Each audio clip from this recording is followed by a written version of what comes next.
aux responsables 3 stratégies principales pour ce qu'il appela le développement de la création des maladies psychiatriques. Voici la première: rendre une condition plus importante ou amener le grand public à penser qu'un problème mental mineur ou passager est bien pire et bien plus répandu qu'il ne l'est vraiment. Avant l'introduction des antidépresseurs SSRI, même les psychiatres considéraient que la dépression ne touchait que 100 personnes sur 1 million. Depuis, on parle de 100 000 cas sur 1 million, un chiffre multiplié par 1000. Il en découle que 10% de la population américaine, quelques 27 millions de personnes, prennent des antidépresseurs, 2 fois plus qu'en 1996. Very good marketing that all, expressions of human emotion, deep sadness and fear and anger and whatever else they happen to be, are now classified as, a major problem, a psychiatric problem, a psychological problem that needs to be dealt with drugs. Un autre trouble psychiatrique, le trouble bipolaire, était aussi considéré comme rare, ne touchant qu'une personne sur 1000 lorsqu'il apparut dans le DSM-3. Aujourd'hui, on prétend qu'une personne sur 10 souffre de ce mal, soit 100 fois le chiffre d'origine. Le trouble bipolaire pédiatrique n'était même pas répertorié dans le DSM lorsque le docteur Joseph Biderman, un psychiatre de Harvard, publia des études selon lesquelles les sautes d'humeur chez les enfants ne découlaient pas d'un comportement normal, mais de maladies mentales. La campagne commerciale de Biderman fut efficace. Rien qu'en 10 ans, le taux d'enfants chez lesquels un trouble bipolaire a été diagnostiqué a augmenté de 4000%. Mais ce qui n'a pas été révélé aux parents, c'est que 25 compagnies pharmaceutiques avaient financé les travaux du Dr Biderman.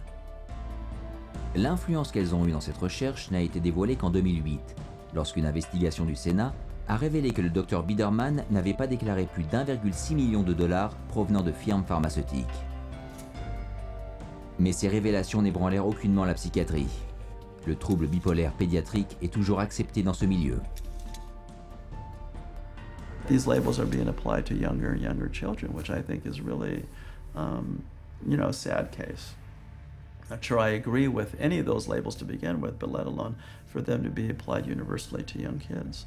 This idea that childhood itself is a psychiatric disease is simply based off some completely unsubstantiated idea that got printed in the psychiatric manual, and there's no science behind it whatsoever.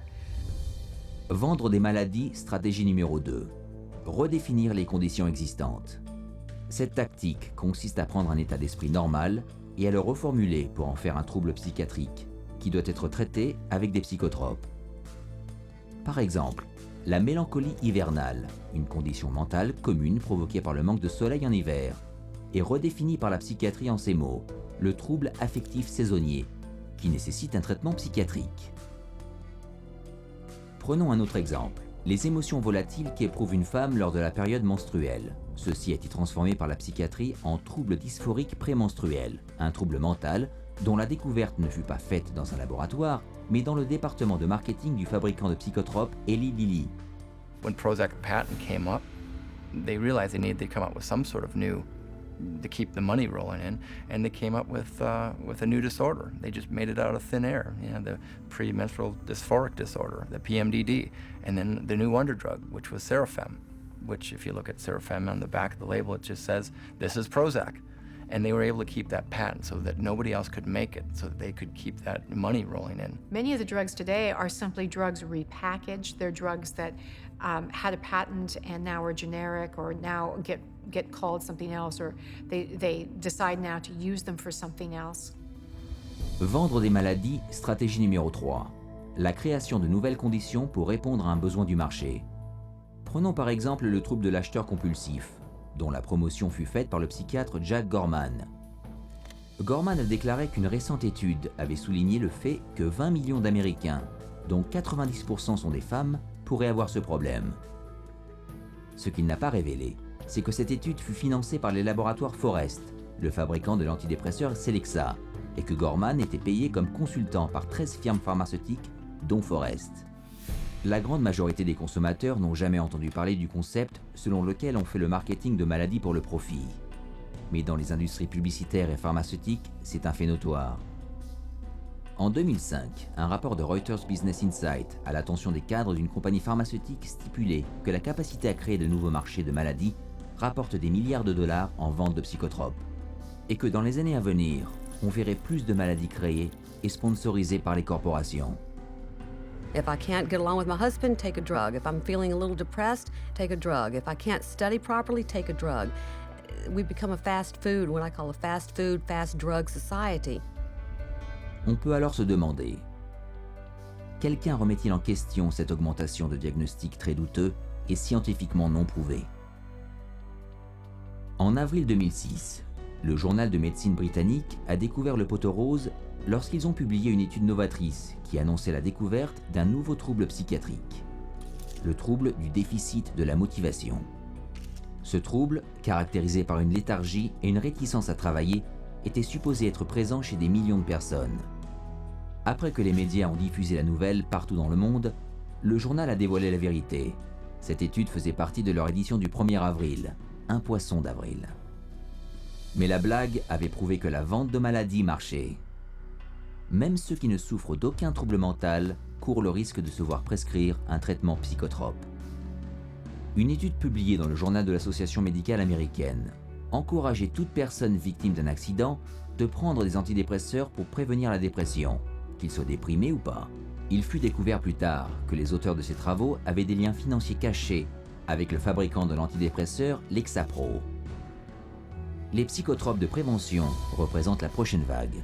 Un expert a fait remarquer qu'on peut se faire une quantité illimitée d'argent en faisant le marketing de remèdes pharmaceutiques à des troubles, mais on peut en faire plus en faisant le marketing de remèdes qui réduisent le risque d'attraper des maladies. And of course, every time they come out with a new mental disorder, then they come out with a new drug to counteract it. At least to me, it seems like nothing more than a marketing ploy. There are certain executives in the pharmaceutical manufacturers that have stated that one day in America, every person will be on drugs, healthy or not. À cause de ces campagnes qui vendent des maladies, 100 millions de personnes de par le monde prennent des psychotropes. Grâce aux psychotropes, l'industrie pharmaceutique engrange 150 000 $ toutes les minutes. Un groupe de protection aux patients a déclaré « On peut vendre des millions de dollars en médicaments, même s'ils sont nocifs, si on a la bonne campagne de marketing. » Ce qui soulève la prochaine question. Si ces campagnes de maladies mentales créent l'illusion que les maladies mentales sont omniprésentes, dans quelle mesure les psychotropes qu'elles promeuvent sont-ils inoffensifs?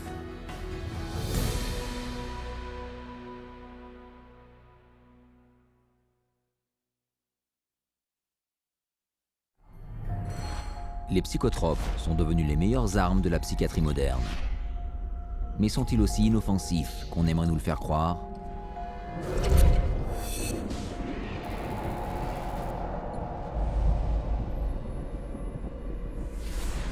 Les organismes internationaux de contrôle, tels que la FDA aux USA, exigent qu'il soit prouvé qu'avant d'être mis sur le marché, un médicament soit efficace et sans danger.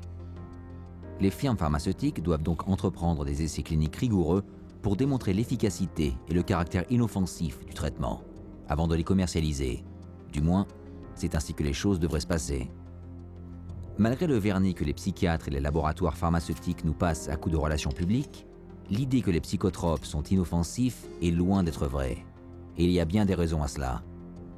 Pour commencer, la plupart des essais sont effectués par des laboratoires pharmaceutiques et non par des organismes gouvernementaux ou des laboratoires privés, créant évidemment un conflit d'intérêts.